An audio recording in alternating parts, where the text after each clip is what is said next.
et la vieillesse. Pareillement avec les mariages, ils ont une étape pour affranchir pour comme un niveau que je vais me marier. Pour un niveau loi se prononcer je vais me marier. Ils ont une étape, il doit être mature pour les étapes pour nous permettre à s'annoncer si ko pensa na moni ngai na lingi na bal. Voilà, contrairement parce que nous avons plusieurs exemples.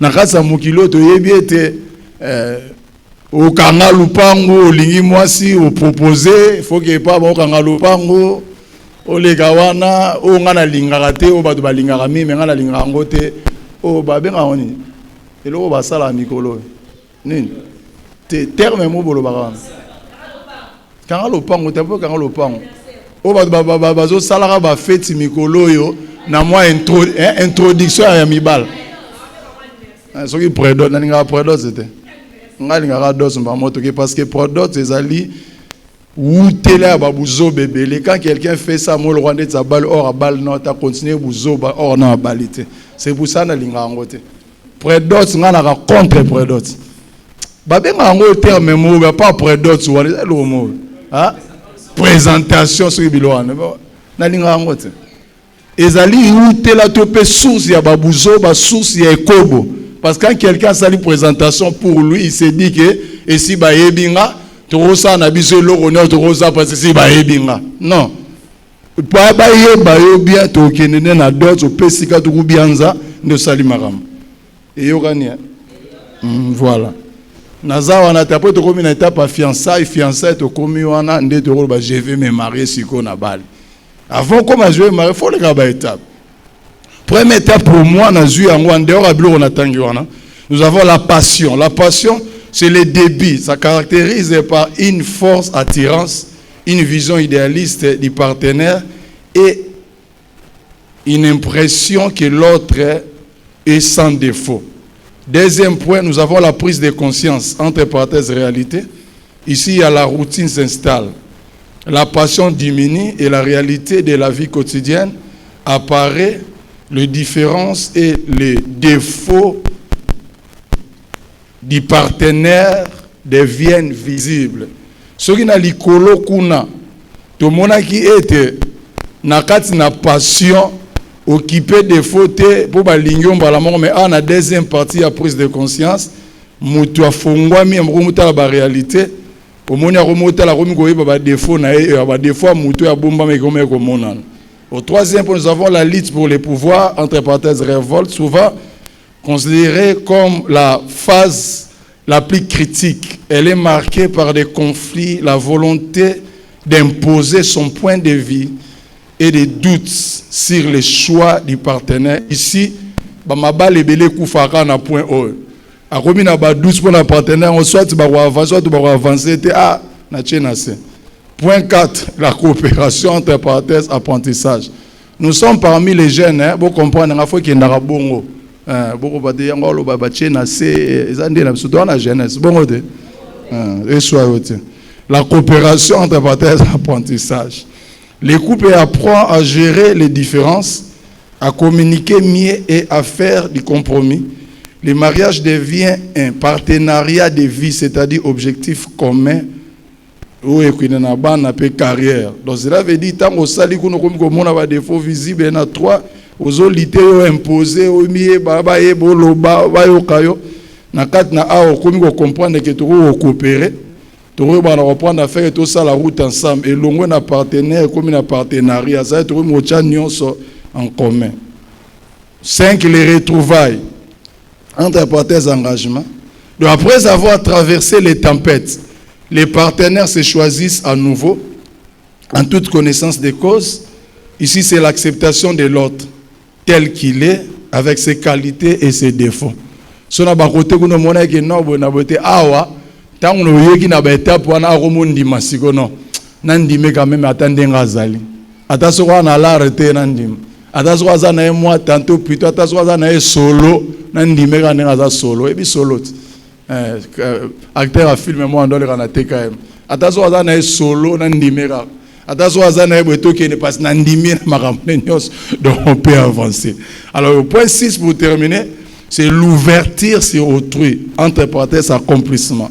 Les couples maintenant stables et sécurisés, il se tourne vers l'extérieur pour partager son amour et son expérience, ou créer un lien ou l'héritage commun. Donc quand quelqu'un qui n'a pas été pour union, soit va je vais me marier, il faut les étape pour union, au nimiango ba turbulence marambobele na rata relation na bino se mettre d'accord, parce que le mariage c'est comme une maison. Mariage est le rôle à liba, les a le rôle à ndaku. Ça veut dire on l'a construit à partir de la fondation et on progresse en posant calmement les briques. Ça veut dire une à une, c'est-à-dire les unes sur les autres. Si tu poses les briques dans la précipitation, la suite sera catastrophique. Conséquence, le mur s'écroulera. Alors le mariage est allé pour la mature, pour la bateau bakoli, pour la bateau à mon azam kolo à engagement naie. Mariage est pour la bongo. Alors cela montre que la personne est prête à passer à une étape supérieure dans sa relation. Alors tout au début ou dans mon introduction, je vous ai dit que dans la parole de Dieu, il y a aussi des gens qui ont manifesté cela. Il y a aussi des gens qui désirent Wana, je vais me marier. Parce que Salomon nous dit dans Ecclésiaste qu'il n'y a rien de nouveau sous le soleil. Ce qui est a été. Donc tu n'es pas le premier, tu n'es pas la première. Il y a aussi la Makambo, je vais me marier. Il y a eu des hommes avant toi qui ont manifesté qui peut, qui volontaire à Kobal. Raison pour laquelle nous entrons directement où nous allons voir Isaac dans Genèse chapitre 24. Vous avez rappelé la Bible, le Cameroun en Rwanda. Tous les Isaac. La Bible est tellement bien, il faut faire la malin.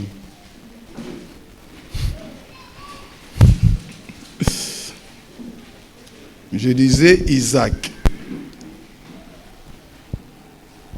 Je vais commencer. Bon, je vais lire un peu rapidement.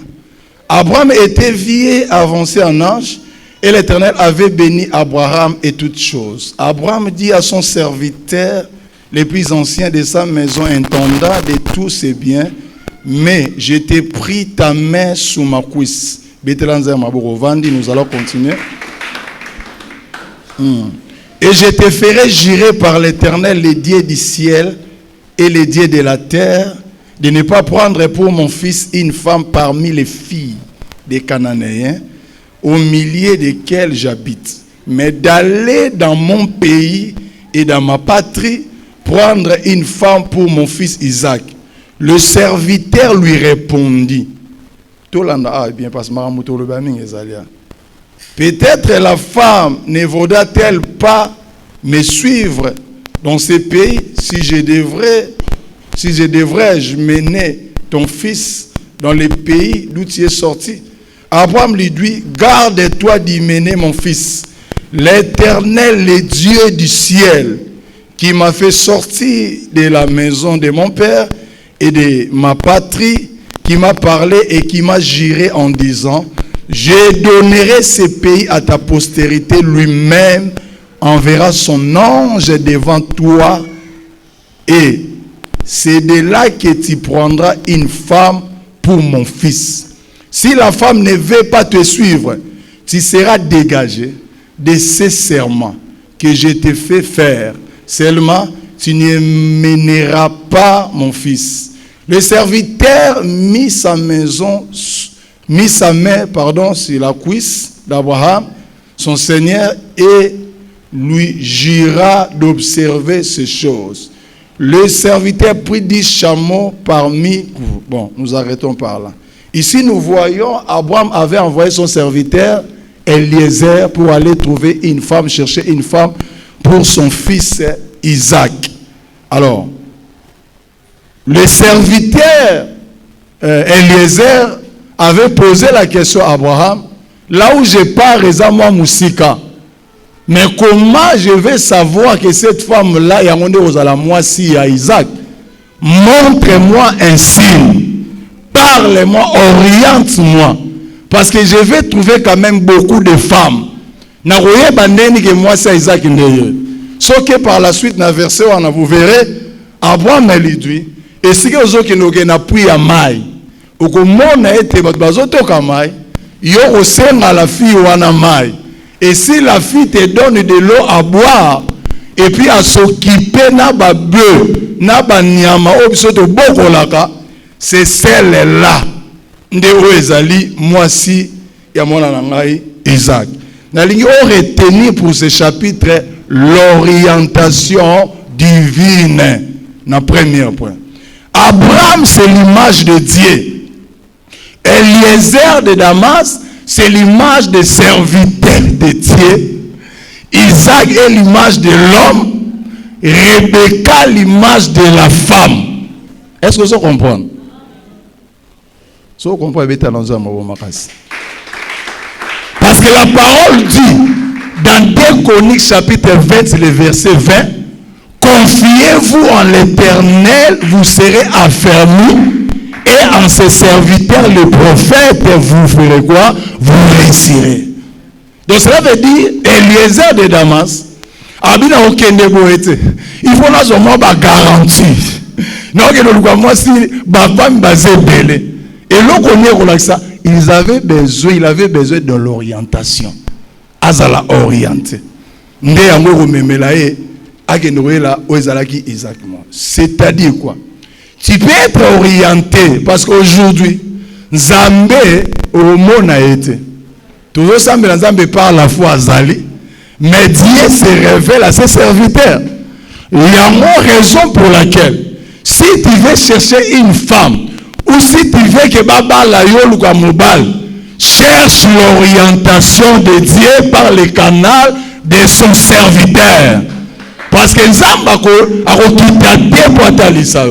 Parce que le mal avec nous les jeunes, tellement si tu es mingi, tu as une expérience, si pas un serviteur de Dieu, les gars qui ont vécu aussi peut t'aider, parce que dans l'époque, les parents vont contredire.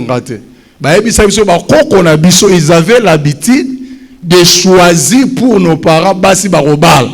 Et puis ils tomber vrai. Ceux qui ont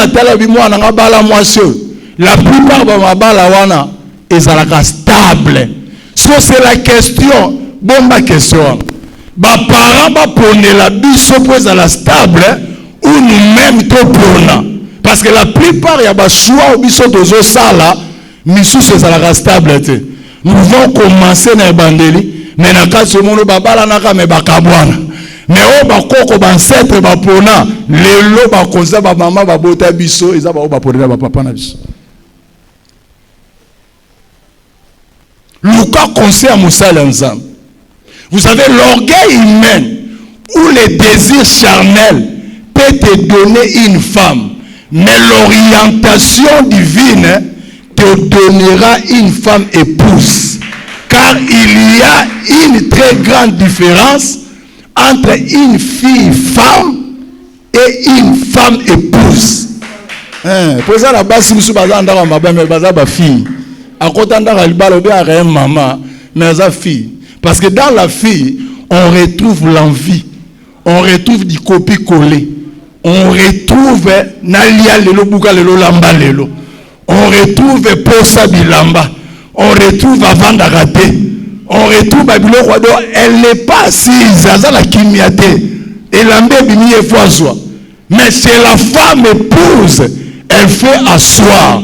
Elle est l'image des 5 vierges sages dont Matthieu chapitre 25 fait allusion et adresse. Donc cela veut dire cette femme-là, c'est une femme, même s'il y a des problèmes, elle est comme Sadiq médiateur avant d'Isaka. Donc avant d'Isaka. Si vous avez une question, moi je suis Lingobal. Aza femme épouse, toi Aza la fille femme. Une question, il faut tout parce que nous avons exemple dans le ça.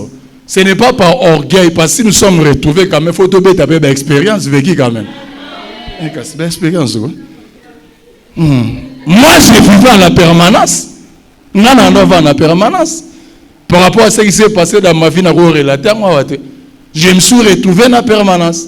Mon papa Jean-Marie a Yambinga comme son fils. Abi par rapport à ce qui était arrivé, comme Elio, pendant l'église Gilles. Pasteur Alingara Memanga Nanda Kunaye, Kunana Matadibal. Hein? Papa Bertin, hein? Excuse quand même, petit Nanga Bertin. Hein? Pour appeler petit Nanga. Babonisa des gens d'Aou pour via Zoya. Et ça là, bon. Via Oubanola là. Mais papa, il est mis mon fils Gilles. Il était précipité, du papa qui est chez moi. C'est vrai, j'ai arrangé avec tes petits à la maison pour y aller. Mais le rôle de l'État, il solo linga moi sur mon retour. Vanda ka pembe ni église na bonjo pour mon nakaye, bolingwa musika, il y a un problème. C'est comme ça que j'ai accepté à rester dans l'église à la permanence. Pour moi si, pour moi sur mon mère me chola. Na vanda pour na ye. Na vanda pour na. Na boya na ngana kido mama Mobutu pour moi si.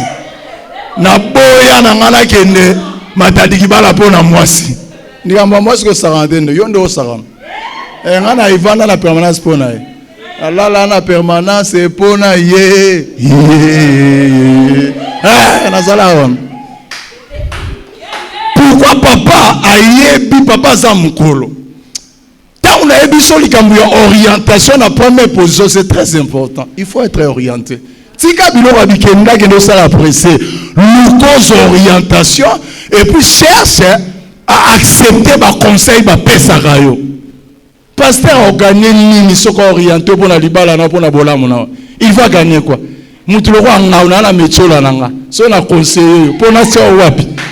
Ngana na ba deuxième bandité. Et moi si wangai wana. So na pesa conseil pour na lobby na yo. Ndefo inanga. Na moi si nanga na obala yo. Moi, je suis allé là dans la permanence. Je n'ai pas sorti, mais je ne peux pas des conseils. Papa et bisinga kotika moi si ba distance te. Kozala la musique te landela ka bolingwana. Yo ke loko. Eza par exemple. Moi si na ozomona wana. Pendant que moi je servais depuis longtemps. Nazo sala ba évangélisation lorsqu'on était encore à Bethel, de maison en maison. Na kendara pa na sala ba bazaki na kosamba na neyo.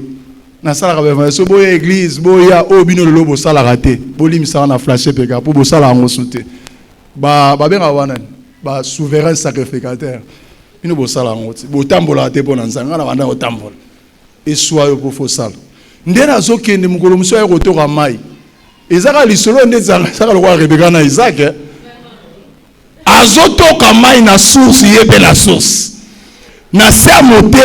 J'ai chanté une chanson Mokolo moko nazwa ki pasi bayaki ko sungangai na bondisa ki motema. La chanson que j'ai chantée dans mon intérieur ya zoe mbango sikobo et comme la rappelle mo kanisi mo mutasali yango azotoka na mona onga na zoe manakati au dedans de moi ya zoe mbango petit yango benande ye na ye na beteli pasteur. On a bêté le pasteur. Avant pasteur, on a bêté le Kambinangaï papa pour l'Indiadia. Azaï Mokamina soit jeunesse. On a bêté lié. Papa, nazana moi si mon alingi. Azala moi sinon. Et puis on a lingé na kembate. On a zanzan basara moi ngolo. Ne pas linga on pe na lingé tout linga na bis. Tout manangati. Le jour na bien na route ko lingande na lingare le wa bolunga ba yanke. Mutazala c'est rona petit na Francis Dimang. J'ai étudié encore à l'IEC, lui il était encore dans l'école Espoir, dans la 4e des humanités, dans la INIV. Na bengi petit Zalawa, na relation mère à Palais. Madame Maïna, c'est franchement, moi c'est na roba la yo. Bana la gisa Francis na chanja. Yo la gisa combien bala boni ba robenga yo c'est meki. Tant on a la qui c'est na beteli mokambinanga. Et puis on avait organisé moi, c'est un séminaire sur convention à jeunes où le pasteur Moïse Mbiye, Azalaki notre coordonnateur et à jeunesse Mobimba Bethel, il était venu prêcher à Mimosa. Azunzembo ayembaki na nkelo, ayemba un peu mon la journée wana. Moïse a dit oh moi si anani. On a battu ça frère moi azotie moi miss. Moïse Mbiye la réserve de l'Éternel. Oh yota la rawana. Ayebisa habita là. Joana azolinga moi akanga mwana moi moi sina ya vie. Mais Moïse a ebingate. Tant que pas mokam. Na koma pas pasteur yo kalikambo pour efo sunga. Le pasteur m'a imposé. Abigile, tu es un serviteur de Dieu. Je ne vais pas te voir na banzela. Hôtel Maranaba veni pour protéger ton ministère. Lobi nazo mona yo za na ministère. Pasteur Ndaïbisema. Pour protéger le ministère na yo, kende ko kanga lupang. Maman, so na lingaka une semaine, deuxième semaine yo so mona ngo. Yo lingi moi une semaine, deuxième semaine papa biso kanga lupang. Nga papa no na moni ki moi na o yewan. So na bale muta mona yewana papa na vanja pasteur na biso. Na ndima risque. Mais risque on peut souvent ngati. Tala vagu na ya na inaimba ya miyembi. Quelle complicité wapi. Papa sunga. Papa sunga. L'orgueil des obos ma jeunesse à l'élo. Balingo ka conseil te. Balingo ka conseil te. Et si baeba, pour ayebi nyos na réseaux sociaux. Aosa bolingwa ba novelas. Nyos amona kakuna ya ba Rodrigo ta ba komba bato ba Rodrigo ba shawa so ba komba zarawana. Ndalinga zuango ako mosango de finae. Non. Vous savez, la femme est une créature de Dieu, mais l'épouse est un don de Dieu. C'est l'épouse qui est une source de bénédiction, de paix, d'amour, de valeur, d'attention. On n'est pas époux et épouse, mais on les devient. Babota ma épouse na épouse de bako marayango. Bako marayango avec le temps il y a apprentissage nangolu ya nzambe kasi na bomoina. Deuxième point, nous avons Jacob. Dans Genèse chapitre 29, dans un voyage activement pour trouver une femme au sein de sa parenté, entre parenthèses, au sein de sa famille. Vous connaissez tous l'histoire.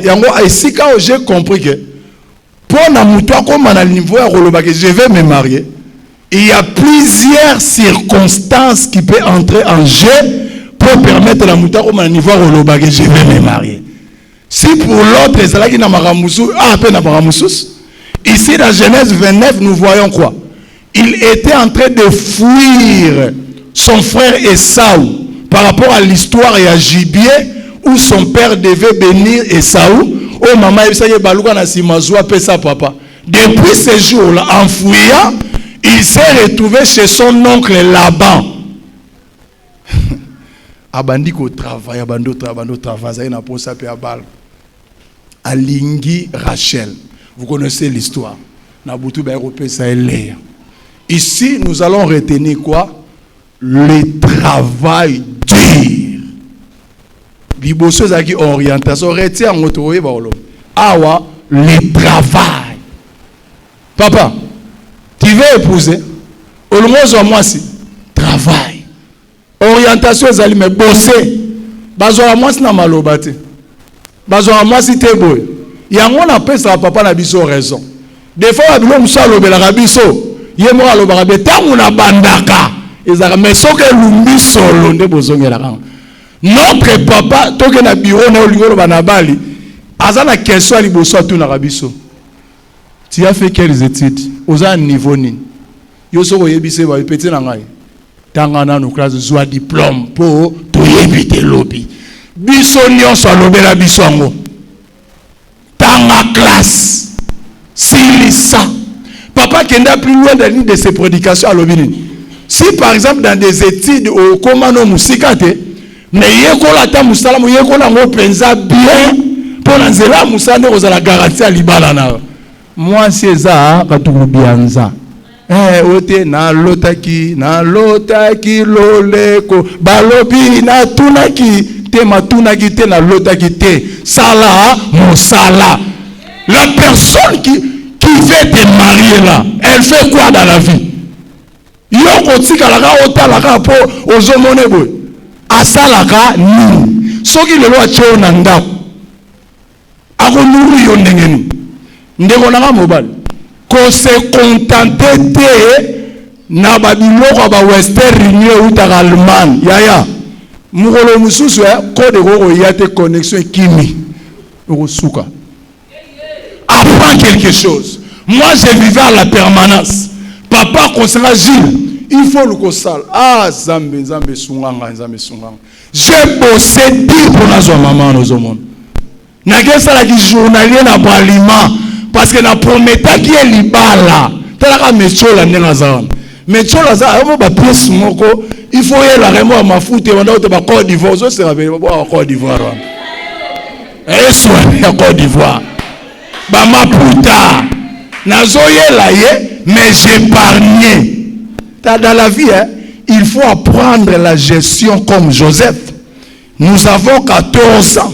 Cette année abondance, cette autre chasseresse, c'est moi aujourd'hui. Pour que nous avons semé et coïdé.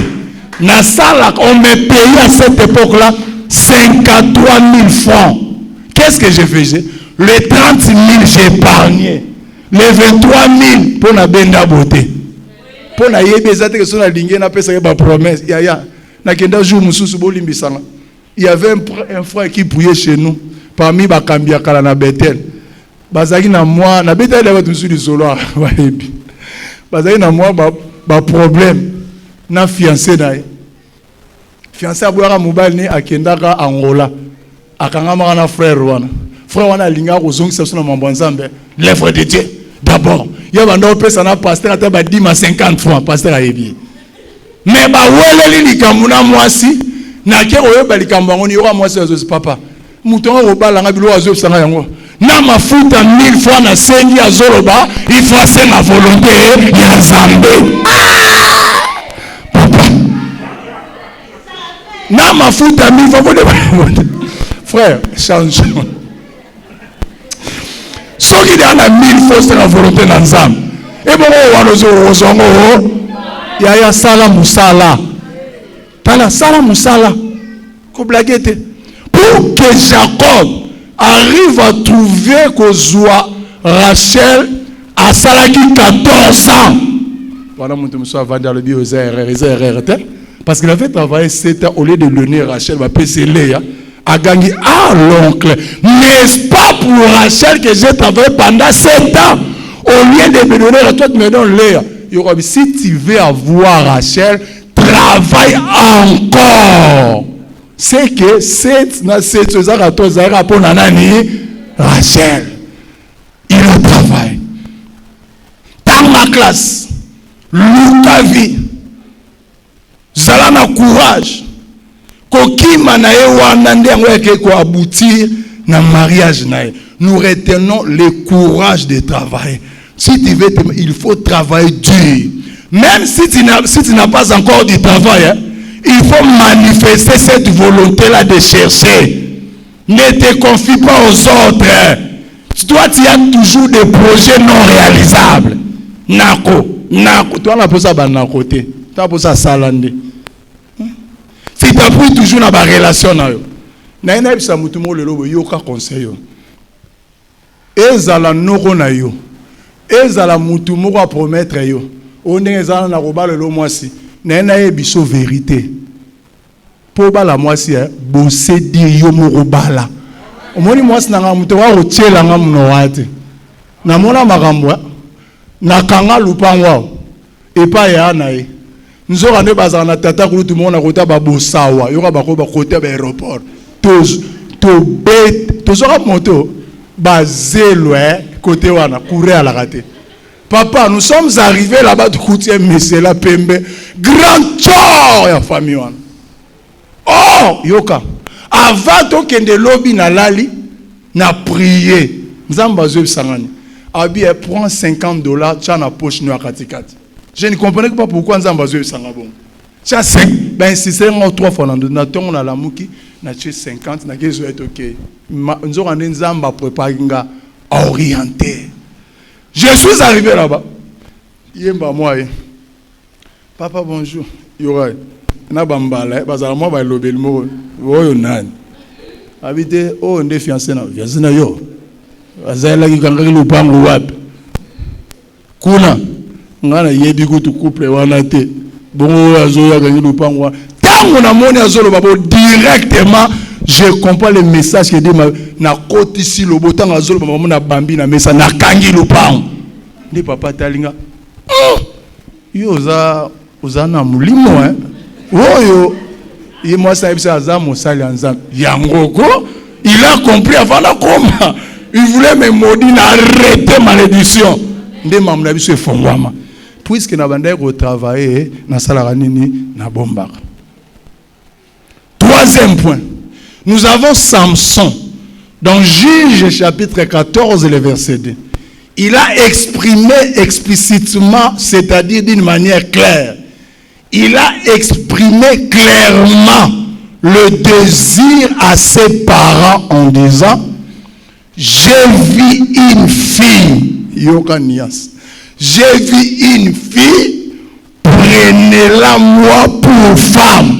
Moi, pas de phrase, fille à sa femme, na moni fille, ne soyez pour na la moisi. J'ai vu une fille, Moutazo Bana Samson. Mais si on est dans le chapitre 1, vous allez remarquer quoi? Ses parents ne voulaient pas. Parce que cette femme-là, elle a dit Philistine, ce qui n'a pas de Moutaba Philistia, elle n'a pas bon. Mais il y a des étrangères. Oh, pour ses parents, oh, selon Dieu, c'était une mission. Parce que les Philistins, là-bas en Israël, il fallait qu'il y ait un Messie comme Salomon pour délivrer Israël, mais il faut le les mariages, c'est une mission. Avec mon femme. Orienter, travailler, vision, mission. Vous devez avoir la volonté, notez bien, de partager sa vie avec avec une personne qu'on aime, une personne que vous aimez, pas n'importe qui. Bako ça veut dire si tourne. Regardez ngo kozawa. Akota ki asije mo na moto. Nde ango choix. Dans ma tête, erozara dans ma tête. Regardez ngo kozawa. Si je mo ko yele. Tu tout azo tourner. Bolingo ça dans ta tête. L'amour de toi ne doit pas être dans ta tête. Oyo wetondi motema suka sembebo ebimisa. C'est de l'abondance du cœur que la bouche. La plupart maman les ont parce que ça l'a dit dans la tête.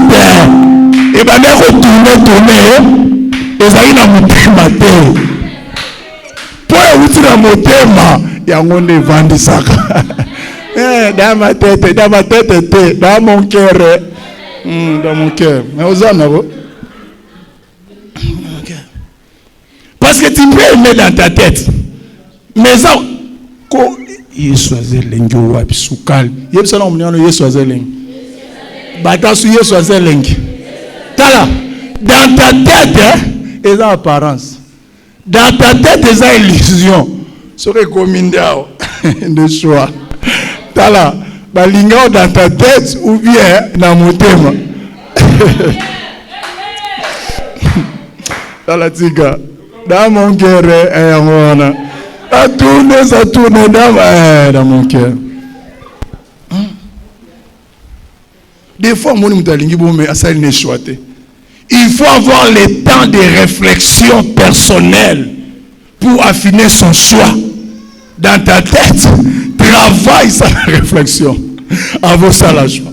Parce que le mariage est un projet de vie qui vise à construire un avenir commun, souvent associé à l'amour, à la personne Oyozo Linga, pour la création d'un foyer.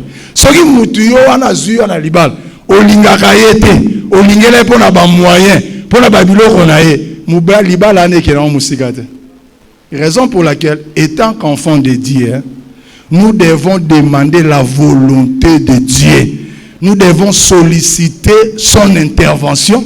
Nous devons solliciter son accompagnement. Nous avons des fois accompagner son projet.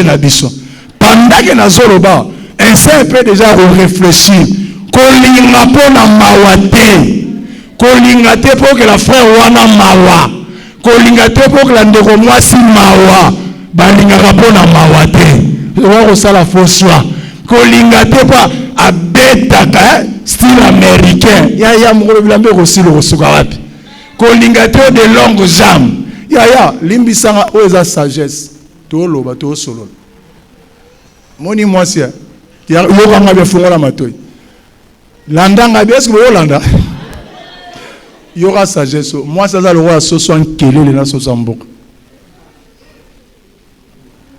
oui soso nkelele ouais soso nkelele to momsa merci beaucoup soso nkelele na batage ta yoka oza sagesse mais soso mboka na tâche te soso abasi kelele tâche à tâche te ndeko nanga il y a rien tâche mais où est-ce qu'on a c'est et ça le remords et là la différence c'est ça au pembe batage au mundo au chocolat mais le ça sert à rien ne te pas ce qu'on sali choix tikala na choix mutozo linga si tu vois quelqu'un qui t'aime ermoko yaya yebela azana projeté yebela alingi obongo na boke au moment makambu clair te tika na yo au moment makambu clair te au somo ozo poser ba question tu on a posé te yaya tika wa souffrir plus que nous ozo souffrir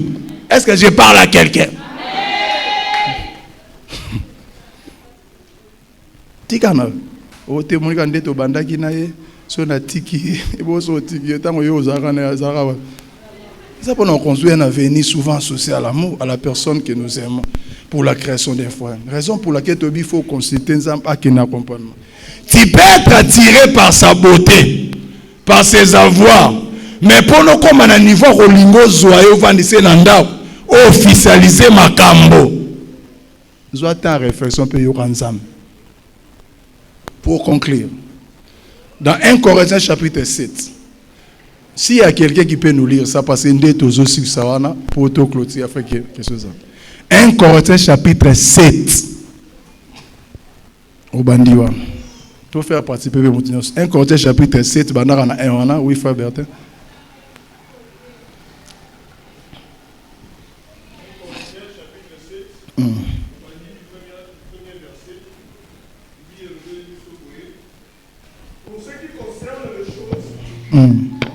Pour ce qui concerne les choses dont vous m'avez écrit, je pense qu'il est bon pour l'homme de ne point toucher de femme. Merci. Toutefois, pour éviter l'impudicité, que chacun ait sa femme et que chaque femme ait son mari. Bon, ici, on aborde la volonté de mariage comme une décision personnelle d'abord, affirmant que se marier n'est pas un péché. Quand quelqu'un dit je vais me marier, une personne qui est mature, à mon avis capable, c'est là le principe il peut se battre la partie na inabala. Ce n'est pas un péché. Mais où est-ce soumu, ils ont touché les oh tout tanya. Yo frère Mobimba. Tu touches. Ya moi no yo ya teka. Yo semba bonzo moi no yo ba emba bongo. Yango mamunge so parce que tellement yaki na tête. Tellement tournaki. Ozo tunamaka ezanzoto kaka zo sala nzoto. La plupart c'est qu'on appelle mariage aujourd'hui ça va mariage été. Ezaba ba touche et puis ezaba ba une maison mutu voilà. Donc ba zuye na ndako za kwa ndako modo ba saleli ekobo ndako ba futela un peu garantie. Ya liba les a on la sala mama Chimène. Eza Oberta sala na mama Deborah. Eza Odokas basala na Gaston. Eza oyo mama Sandra basala. Bon, eza o papa Théo. Yango bomona banga msubo silikela nga pamba. Bozolo ba loba na bino je m'en fous. Si boyela nga ba relation na bino wana. Soko yebisino ba botaki nanga, ozolo ba pote bokilo nanga.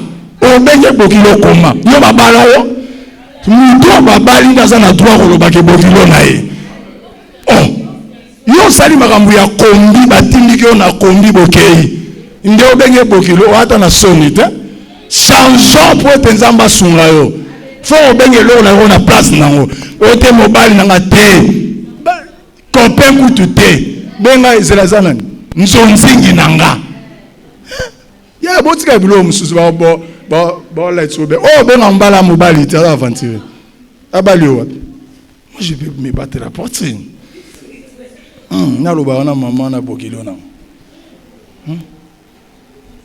toucher les femmes cela c'est un péché tout en soulignant l'importance à servir Nzambe. Pour cela il faut la préparation d'abord et la prière.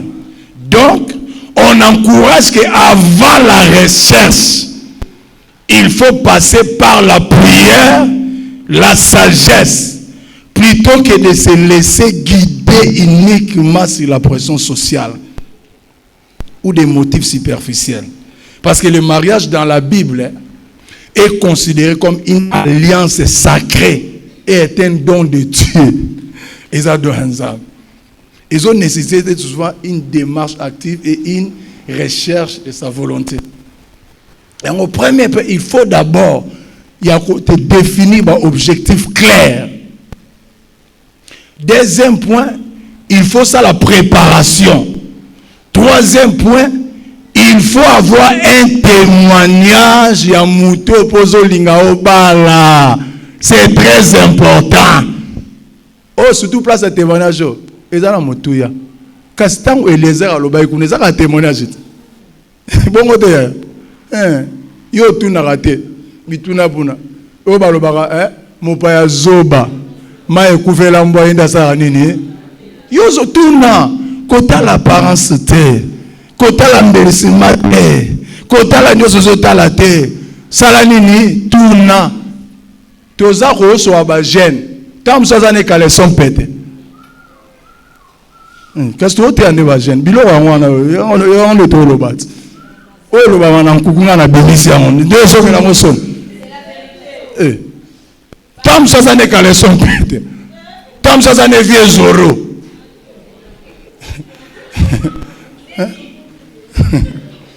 Kale son pete vie zoro. Ane vie zoro. Yosko ozi vie zoro ondime na libala. Indoki. Il faut y bailler. Ngata na ngindoki nga mama chimene. Na koti pana bango, na évangélisation là. J'avais posé la question. J'ai trouvé un papa au abanda au bokolaye. Papa anda au bokolaye, na ba papa lupango ba yeba ki tamboli na ye. Ba frère to banga nzambe. Yango tangu bandeko moko baza, yango yo te nzambe fosu. Lucas témoignage. La plupart des frères qui accusent toujours des sœurs et pas pasteurs, et ça, ma frère, ou alingara sœur, ou anamazana courage à l'obate. Olingaraye loba. Samso amoni abeteli papa na lingako mama sinanga. Yokaka da mon cœur et bomamika da mon cœur oko kufa bazo misomai.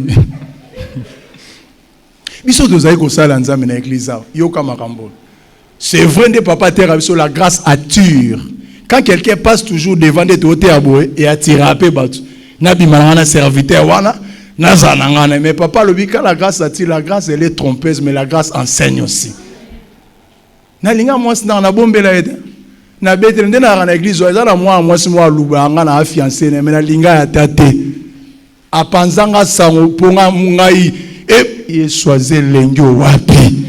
Nyonso bandero lekelanga na bandero de la pasteur. Papa, est-ce que à cette époque il y a encore des jeunes sera moni bazo tungisa bete la pasteur bazaka na mokilo ngana bando bete la papa sa témoin. Ya mukolo indaka papa bima telema bi jila ebisanga. So bochete bo kende jila ebisanga. Ebisa c'est azolanda azokita. Na komiki yuma frère zala yuma tika ba me mama bende ba vimba me biso to vimba na molimo na nzoto boy Nazala nga mioto santé à Faoulou Yaya. Mais dans la spiritualité, na fati. Tika bango bakin. Na beteli moi na tala. Tant na mone yindi na kata groupe. Sœur Moko Christelle, elle chantait dans la rosée, petite nanga na sunganga. Ayebaki histoire. Nde petite akenda pa ya femme nanga ebisabi yaya kolanda te mabiso no zoto yebi. Ye monda linga mobali no na ebieli. Mbongo te mama. Nde na moni no na zilo bi oli kamero na zu moi na répétition ngombo wana. Mama vanda na kit. Na siba lelo to sala laver to lo bala ba vérité. Moi si on a roba na vie nanga nyoso bolobaga na ye babunda babunda Lukoyeba témoignage. Tu veux prendre un mariage Lukoyeba. Et puis 4e point, écoute les conseils pour réussir dans la vie. Vous savez, dans la vie et la réussite, dans tel ou tel domaine, il faut chercher à voir des personnes qu'on appelle les habiles à la matière. Habiles à la matière. Des habiles à la matière, ce sont des gens qui ont vécu, qui sont expérimentés par rapport à ce domaine-là. On va prodiguer au conseil pour que Maramune Simba. À cause de la paix à toi, Moussou Moutou a pris à rater. À cause de la paix à Moutou Moussou a pris Moukolo à Kalaye, bien à conseil. J'ai trop. À quoi orienter Yopé? À quoi orienter Yopé? Il faut chercher Luka. O Luka va conseil. O Yoka Poken. Parce que dans le domaine, nous avons banzambe à domaine wana. Yo e ba mathématique, mais Luka nzambe mathématique na chiki na bino sunga au fond. Ndenge mo pena makambo. Raison pour laquelle pour terminer, nous prenons Proverbe chapitre 8 verset 9, la parole déclare: écoute mon fils l'instruction de ton père et ne rejette pas l'enseignement de ta mère, car c'est une couronne de grâce pour ta tête et une parure pour ton cou. Mon fils, si des pécheurs veulent te séduire, ne te laisse pas gagner. Et puis ensuite, Proverbe chapitre 4, verset 10 à 13. Écoute, mon fils, et reçois mes paroles, et les années de ta vie se multiplieront. Je te montre la voie de la sagesse. Je te conduis dans les sentiers de la droiture. Si tu marches, ton pas ne sera point gêné. Et si tu cours, tu ne chancelleras point. Retiens l'instruction. Ne tiens de saisie par garde. Garde-la, car elle est ta vie. Na vie, il faut le conseil. Quand l'homme de Dieu t'oriente, à l'ingio. Tant que papa salabo à l'ingio. Erreur et salameli muninga. Erreur et salameli l'autre dans la relation. Ils ont servi ngana yo ba conseil. Ils ont servi sur bisoto keba. Ah ouais salibo bisoto to ngana ko kende boete. Mais le lot généralement ils en a belé ba lingi conseil te. Car le roi qui t'aime moi je vais me marier, il peut ça loba je vais marier. Imbisanga. Bozora exemple na ngamoko awawa na molelo il faut na bongisa ngo. Na mona ba petit be na église oyo. So ko na mambo ya ba relation ba ngai na kozolanga exemple ya papa Gilles avant na pe na permanence alinga mama Simena na permanence mais oui na linga na permanence mais c'est travailler ezandi mona yote nga na linga na permanence parce que nazali na permanence par rapport à makambo komelanga mais le roi na lingi moi si parce que na koma déjà mature il faut na zwa moi si na bande ko travailler ko bosser di pona balaye na vana na permanence kaka te ka pona vana mama na balite ko va na permanence balé ko ya te travailler dur dans ma classe si licence soit diplôme parce que lobby oyebité ça peut basculer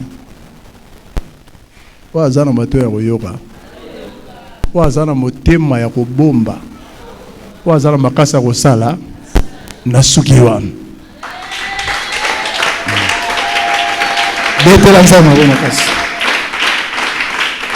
voilà. Ceux qui au moins comprendre le terrain à éviter la façon dont j'ai expliqué, ça a permis à tout le monde à comprendre. Je pense que j'ai été clair quand même. Voilà, tout comme une étape, il y a ma question. Bon, en tout cas, là. Comme notre papa est là, on s'appelle Ngaïté. On s'appelle papa, avec tous les respects que je vous dois, on s'appelle papa de Aya, na expérience à vos papas, Zali Nango, bisognon se tourner ma question. Mais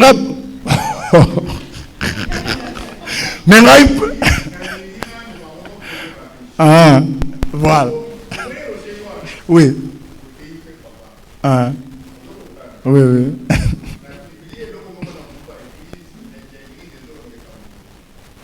On donne la main pour transformer quelqu'un à quelqu'un qu'on aime. Et on donne le pouvoir de la responsabilité à quelqu'un qui t'aime. Amen. Amen. Amen. Est-ce que c'est nécessaire masangaro barisus? Bataille à Théouana. Est-ce que vous avez que Mbangé Zali? Si vous posez ma question, vous allez répondre. Ngana ko yako intervenir na suka parce que ngana zara likamuna ngamo ko turupape na suka kaka para pora makamuna yoana ndele kambo imiminga yawo pona yo kamate na yona lo barikamuna ngana suka tozoro ba ifale na zara quelque part batu batilike de chiba na ko yana retard makashime il faut na zara na jeunesse parce que lelo il faut tout ce qui se likambo moko boye na likambo eteli mabala. Amen. Donc bolo banabino ngana za observateur pardon. Merci pour intervenir là-dessus. Merci. Voilà. Avant que tout bando procéder à la question-réponse, il y a une première question à la Tunagi Bisso la salle.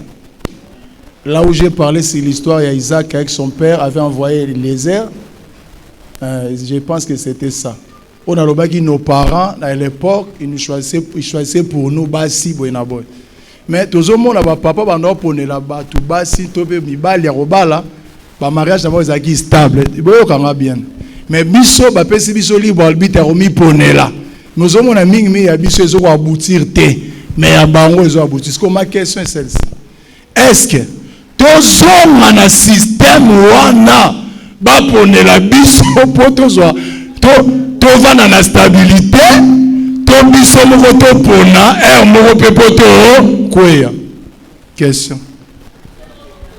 Te balobaka boye te kabiso moto pona te. Micro yango. Ma femme légitime. Merci pour la question posée, on peut sa réponse. Yo aéropona qui va poner là qui pas parents dans tout le monde. Ana pona yo mbala moko. C'est que mutu ye moko aéropona conscience na ye et ça. Merci. Betanze mabo. Qui peut répondre à cette question? Voilà, sœur Béni. Merci pour la parole, Papa G. Ngana moni misomo photo ponaka. Pona nini? Éducation est un peu à kobeba par rapport à mes parents na biso. Ba parents na biso so ta l'éducation na bango, na lelo eza différent. Vaut mieux mutu yeba ko ponier loko na eto ko yindela ezala ye moko. Ezala te ke ba ponela kingai.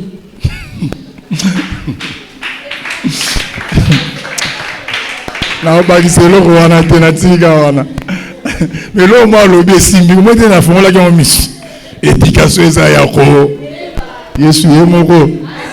Voilà. Bonsoir l'église. Bonsoir. Ma question est celle-ci. Biso moko topona ba relation na biso. Mais problème na biso eza boye. Biso moko tokopona mais to komi beaucoup puisque ça la choix par rapport à apparence, par rapport à ba fertilité au biso tozomona. Po mobali wana za na mbongo po aza mutuka ya wana lingi. Mais biso moko topona, il faut to recourir kaka et pas ba kolo ba oyo da si ba leka na étape wana tozora ba conseil. Po so toponi na biso moko to ça berera makasi ba divorce banda ko yaka ebele bele. Ça va wana eza point de vue à ma sœur Christine. Pendant pour ça, le micro va sonner. Tu peux si papa. Bonsoir à tout le monde. Bonsoir. Bon, réponse par rapport à la question prédicateur. Nazo soutenir non nous sert de l'autre côté. Pour rappeler le prédicateur que Bisso est la génération grand-papa na Bissoté. Bisso, c'est une autre génération. Au fur et à mesure des années passent, la génération a changé. Alors, c'est mieux opérer le choix na Bisso, mais avec l'orientation de Dieu. Voilà. Et là, on a papa pe bazalia. Respect na mutaoti ngaba, faut pe ça miko. Ngaba eza facilité. Bonsoir l'église. Bonsoir papa Théo. Je me nomme Ono, je viens de Ngaba. Ma question est celle-ci. Parce que la question est à la même fois. Là, on a eu la réponse. À l'époque, tant où Ève a pris sa mine à Nyoka, tant où Ève a tenu à Pétro, Adam a dit, moi, si au pays, ça a on est avant arrière-parent na biso. Arrière-parent na biso, bande koluke la bande na bango passi. Maisaki après Adam et Ève. Mais tous ceux qui comprennent la question.Aki avant après Adam et Ève. Mais si que tant on dit que na ko poser la biso sur moi cité, bino mo bossa la choix. C'est que biso tout ça abandonné par arrière-parent na biso na Ève. Ou comment? Yesu yemogo. Voilà. Merci na question nga na bombi yango ezala mukolo nango. Totuna botika nga na samam. Bonsoir église. OK, nga na zozongisa na eyano pasteur atuni biso na oyetaleli choix baboti bapona to biso moko. Na kati ya baboti totala Abraham azalaki ami de Dieu. Et quand ça la choix, cela veut dire à solo la kinanzambi. Mes parents ont yabiso lelo azami anani. Alors, donc il est malé bébé. Bébé annonce ma bonne magas.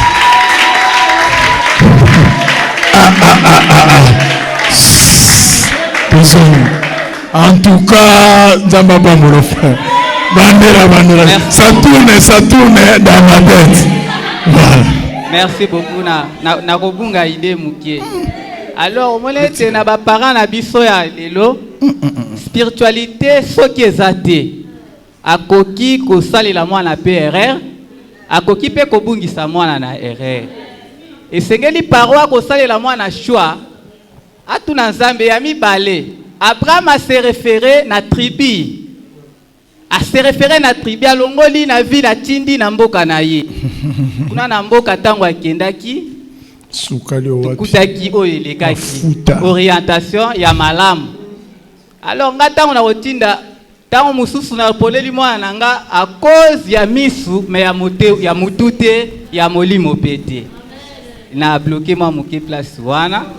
Alors pour na biso lelo soki toza na ba parents oyo bazali na miso komona te ngamoko na tuna Nzambe. Amen. Betela sa mo makasi. C'est intéressant.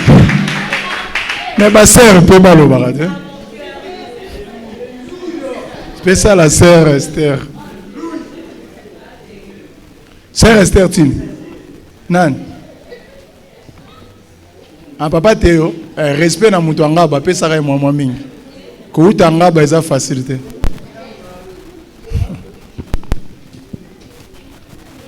Bon, la ligne soutena extrêmement mouquée par rapport à la bagi.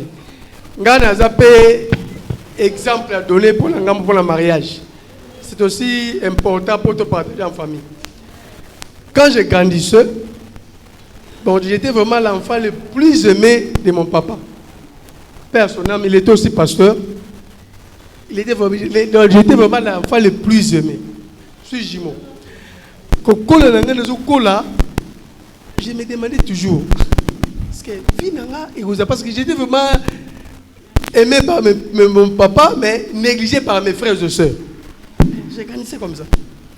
À un moment donné, on a collé dans l'université, diplôme d'État. Donc, le pasteur dit qu'il y a autour de Nzambe. Il y a autour de Nzambe. Nzambe. Pesanga moi si oyanga.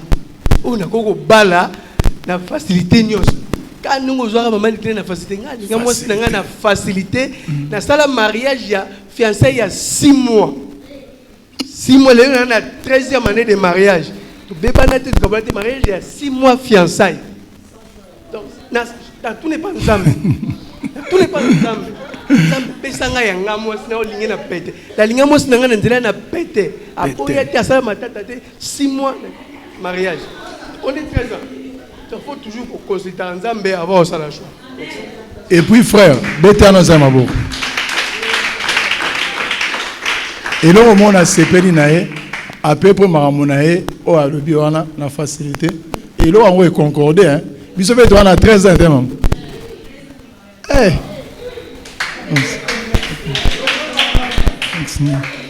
voilà, puis ça retourne. Bonsoir à tous. Bonsoir, maman. Merci pour la parole. J'aimerais ajouter à ce que le frère a dit, parce que ça m'a beaucoup intéressé. On nous a dit d'être orienté par Dieu et par les hommes de Dieu. Là, c'est très important. Aujourd'hui, nos parents, c'est bien, tout qui n'est pas parents, mais les parents restent plus matériels. Un d'abord, pareil, éviter que moi, non, vous avez donné l'exemple du pasteur. Les pasteurs, vous connaissez. Vous savez que vous avez un ministère et il fallait papa Jules. Est-ce que nos parents, pour nous dire que non, toi, il te faut un homme comme ça? La question, bon, pas même la question. Les Cambouezali que nos parents, d'abord biso et les hommes essayent pour nos destinées, pour que tout ça là soit bien. C'est ce que j'aimerais ajouter. Voilà, c'est très important vraiment. Voilà, je pense que au route les autres tout peut ça non papa répondre. Pour na moi tu répondre parce que c'est comme si tout ni ba question té, c'est comme si na habité son Robert Oni. À part question moko ya Ada, peut ça papa na répondre. Na légué papa pouvoir. Papa faut le bas, osa faut le bas. Bon ça mi quoi papa?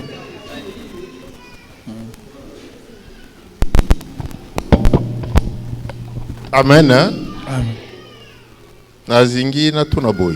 Bible lobby, Zamba lobby, il n'est pas bon que l'homme soit seul. L'homme ou qui Ève ou bien l'homme en général. Qui Adam ou bien l'homme en général. Il n'est pas bon que l'homme soit seul. Donc y compris yo, ye, ngai, tout ça. Je lui ferai une aide semblable. Nalingina tuna bino tous à l'objectif.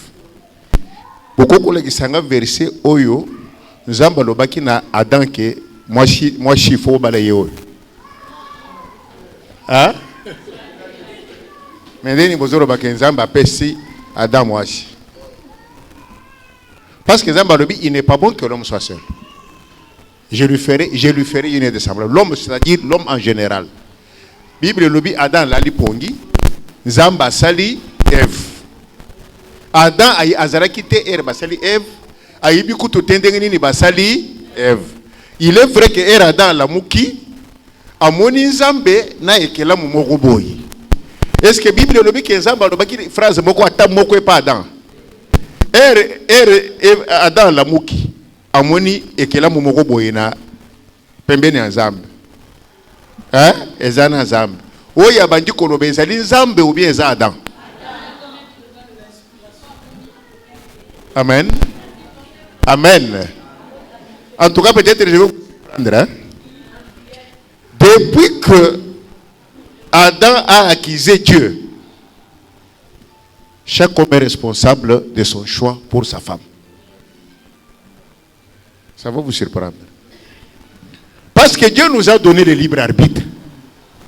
Dieu nous a donné le libre arbitre.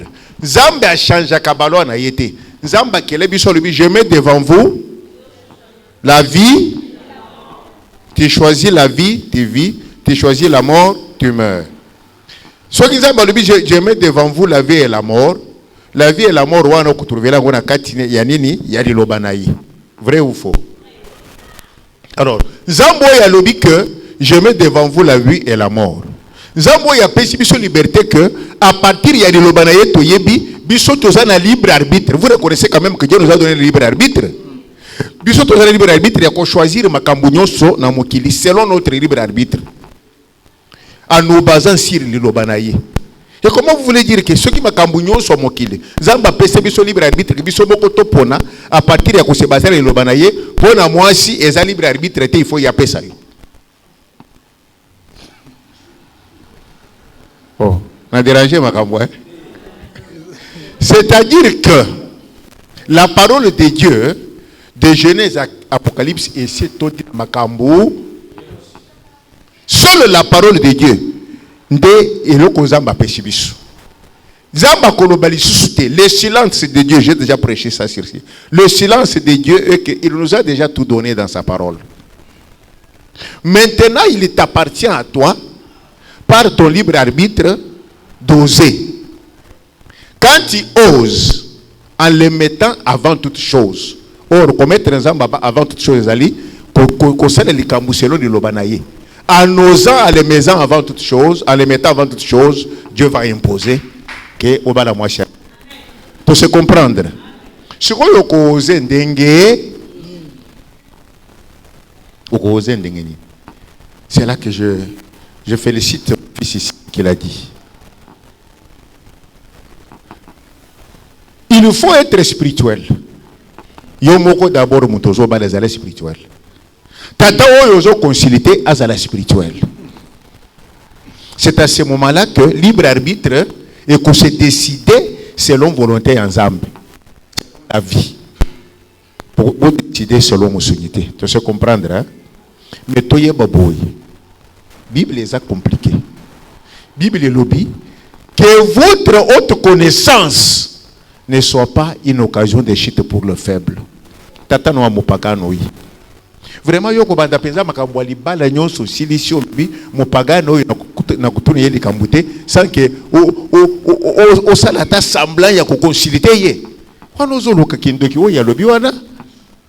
Vous regardez Abe misimbongo de kamboisili.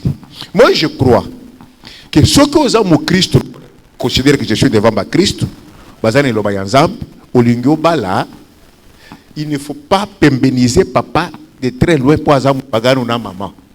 Mais il ne faut pas leur donner la souveraineté de prendre la décision sur toi parce que c'est tout de charnel.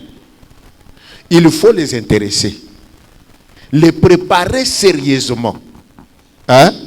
Et préparer la femme que tu veux prendre en mariage parce qu'elle doit être chrétienne. Pour que, à parvenir, il y a qu'à convaincre point de vue à papa. Si tu communiques avec papa, mon pagano, tu cherches bateau, tu capable de convaincre bango. On ne peut pas se marier sans consulter les parents parce que bazaba païen. Mais on ne doit pas se fier aux parents païens parce qu'il y a des makambu ya boye. Maintenant, parce que la parole nous a aidés comme ça, tu as fait le choix. Maintenant, cette parole va te demander de faire le choix sur base de quoi? Bandokoranga toko sanati. Liba le bandaka d'abord, kakandenga Adamu abandaki wana. Est-ce qu'Adamu yaba caractère à Ève? Adamu asia vivagena Ève. Liba le bandaka sur à cause, c'est à cause de cela. Voici cette fois-ci celle qui est aussi. Dès qu'il voit Ève à bandi poème. Donc l'ibala attirance devant moi chez bandaka bolingo. C'est ça non?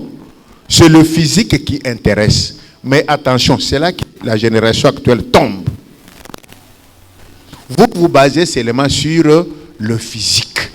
Non. La fille peut être jolie. Là, je parle au garçon. La fille peut être jolie. La fille peut être extra. Tu la vis, elle est jolie, oui.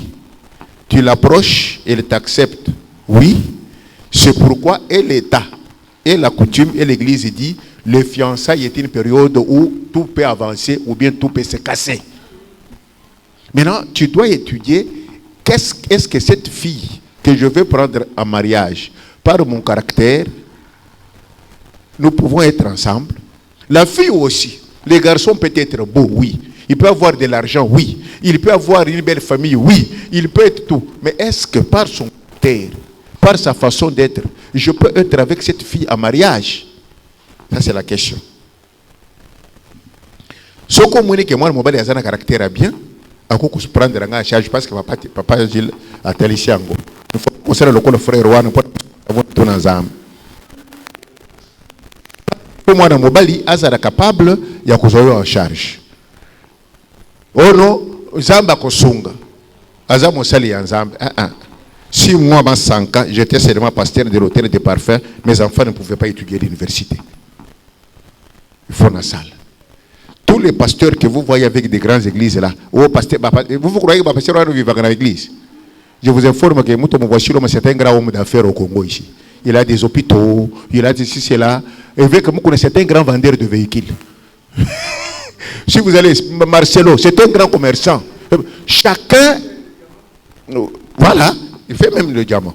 Donc vous comprenez que en dehors de l'évangile, Azo Salabatante na yelo kola Paul. Alors, Mobali ata aza musali yanzamba ata azo sambela, il faut azala la capacité de prendre en charge. Quand vous trouvez cet aspect là, que aspect wana isimbi Mobali aza un caractère malam, il est capable, moi si aza un caractère malam, il est capable, ne vous arrêtez pas seulement à elle ou à lui, regardez sa famille. De onanga, ulingi mwana mwasi, aza kitok, oui. Il a de bons caractères, oui. Mais azo liboso na ya aza da bayaya 6. 5 ya bayaya wana babota bana na badako na bango. Mwana na yaya na yaya zana 3 4 5 bana. Mama na bango teki bango na basambe la kati. Parce que l'élément est très important. Bato bakoko zala babota kindengwana, mama boteki na bango désordre ndengwana baye ko yamba. Là c'est autre chose. Basambe la kati. Sko yoke ko kota wana. Regarde la parole. Non, pas regarder la parole. Et le qualiboso abeta yona motema. Frère, olingasere po aza seste. Olingasere po yemba na église te. Il faut physique na yese pedisa yo. Sinon ndako kokomela yo ngai. Okomi ali osali otera ngubu hippopotamu wana zozela ngana ndako. Linga ye sepele na ye physiquement d'abord. Vous comprenez ça? Ma soeur, kolinga yete parce que ça alataka bien, parce que asalaka azana moi là asomelo iPhone 17, parce que ça mosali yanzam, il faut erotalier, comprendre, erotalier, oza à l'aise ya ko présenter pas ba mastake jonanga yo. Sinon dans cela, il y a zawar yo sana. Vrai ou faux? Donc et le quoi de bosso physique. Et le quoi mi balé caractère, quoi mis ça tout, famille. Hein? Quand ces 3 choses sont là, la première chose, la chose la plus importante qui ne vous intéresse plus maintenant, c'est la communion fraternelle en Christ. Bino bana na biso sikoyo bokomi ko kamata di kambo ya liloba ya nzambe appartenance à une même boche mbeni. Okoko sala a frapper yo. Azana caractère malamu. Famille na bango eza malamu. Mais yazo sambre dans mvuvomo, yazo sambre dans réveil. Est-ce que vraiment pour la bino ko sala bien? Et yazo sambela, yeho hamashe pambola ngai. Ye koto yazo sambela vite. Ye kimbangiste, ye koto yazo sambela hamashe bikisa ngai. Yazo sambela bango misato. Je peux aller très loin. Parce que vous trouvez que c'est possible. Il y a une sœur qui m'a répondu dans cette église, papa tekaka kanabala. Et Yozo Banda, Kosina Yuda, vous allez le Dieu véritable. Wana, mobile na yokoto na okombo, ya tata, ya mwana, ya modemo mosanto, Sainte Marie, maman Wanzambe. Mais finalement, la spiritualité dans cette famille sera quoi? Même si c'est dans les églises de réveil. Dans les églises de réveil. Parce que Bishoto Komisiko Kaka, à mon avis, il y a l'activité azoteya. Ils ont réveil. Réveil, les lots, ils allaient faire. Est-ce que la doctrine de cette femme-là et ta doctrine vous permettent d'être ensemble? Vous comprenez? Et je termine parce qu'on me montre que le temps est déjà là. Vous connaissez ma femme, non? Maman Chantal, votre mère. Sokotaliye. Et Razalaka jeune. Razalaka neni. Non, na lingela le bobote na ya sikoyo te. Zonga sikoyo po na bala ye na 21 ans. Azala nini? Mais ce n'est pas cette beauté-là qui m'avait attiré premièrement chez elle. Oui, je l'aimais, je la voyais depuis longtemps qu'elle était une des jolies filles parmi les filles que je voyais. Mais ce n'est pas ça qui m'avait attiré. Vous savez ce qui m'avait attiré? Elle a ajouté une deuxième chose. J'ai toujours dit ça.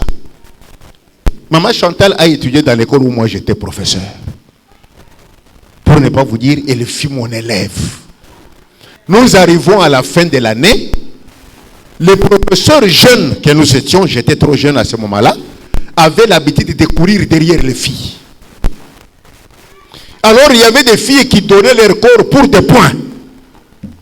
Vous comprenez? Tu refuses, professeur Akaya Kouterina Bamasta Bayokani Bakatio. Il y a des filles qui faisaient ça, même ses amis intimes ont fait ça. Elle n'a pas fait. Et il y avait un monsieur qui voulait, elle a refusé. Et on est venu voir des professeurs pour Bakataye, y compris moi. Alors, Bakatakiye, et Salinga Pash. Et Salinga Pash. Tango Bashi Basali Bakalikili Bayeba déposer ba point la direction. Na Kei et pas préfet. Azala qui moi c'est préfet. Bombangaï. Tant que tu as une délibération, décider que le professeur ne soit pas fait yaban. Quand tu as fait un faire corriger un professeur à l'école, surtout pour un élève il y a 5e, parce qu'elle était en 5e. Professeur, voilà. Alors, je vais te dire, tu comme dans la salle, délibérer ma classe, tu comme dans la 5e préfet, professeur, remettez-moi tout le fait. Vous comprenez? Il y a des faits. On vérifie, on trouve que j'avais raison. Bon. On a repris, on a besoin d'un point normal. Année où on a peine à l'ouest na école wana na yeko stangi c'est pas ma fouta. Vous comprendre hein? Et après lundi, elle papa le kinanga utimboka ye alobi nanga avant na zonga mujima il faut la kisanga mwasi. Tu dois te marier. Hein? Après na terminé je dois me marier na kubale siko na ninga yoyo. Na kubale siko na ninga yoyo. Na yeko tala cousin na ngai na campus. Et wana mama Chantal aza étudiante na ISTEM. Ba élève na ngai akala ba ye monsieur or ngai na zaki na problème na ngai. Na tala bien ngolo. Qu'est-ce qui m'a dit cette fille qui a accepté de jouer? Ba dit kako yende na robal. Na ebisi cousine na yeba zaki na ye nazo bana leki na yo. Cousine na bia monsieur makenga tika leki na ngai yo za ventire na kobala leki na yo. Ce qui m'a attiré, c'est quoi? Ce n'est pas seulement sa beauté là. La beauté était déjà appréciable. J'admirais sa beauté, mais c'est cet acte-là qui m'a poussé à dire que ça, c'est une fille qu'il faut un mariage. Vous comprenez? Ne vous fiez pas seulement à la beauté, mais choisissez vos femmes, intéressez les parents, mais sachez qu'il y a des étapes à suivre. Je vous remercie.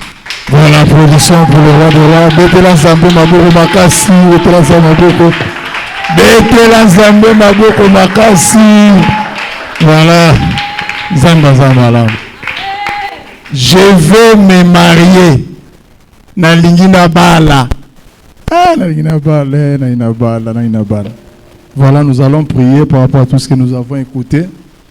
Naébité, toi tu te retrouves na point nine, notre papa nous a tout dit, nous a tout expliqué. À côté d'un repère en détail, en profondeur, je pense qu'on s'est retrouvé. Vu le temps, on préfère prier parce que vous avez un problème. Peut-être au Bala, aux Ananda Walibala, Tom Soupe, au Yaka Koya, les Amambo Zobika na Makambwango. Soit il y a quelqu'un qui a proposé qui mais la réalité au bozo vivre yango tena mambo ebloba miawa et si kozo se retrouver j'aimerais que le belanzambe lo romo sala nini pona yo na lingwe bisanzambe lo mona libala oyo babala yo mambo zo bika po yo pozalia que Dieu fasse quoi na libala wana. Toi tu es encore jeune au comme na maturité olingo zo décision yo pe je vais me marier batali so makamunyo so tali samia peut-être au bandaki mo trebishaki yo moi so kendaki boy papa mambo to telemela yo zalaki na makambo wana nalingi moko na biso akosambela na ndenge azo comprendre fois sambela lobela nzambe quelque chose un peu pour sauver aux alliés à venir na ye pour au nom de Jésus de Nazareth sambela bon de l'ensemble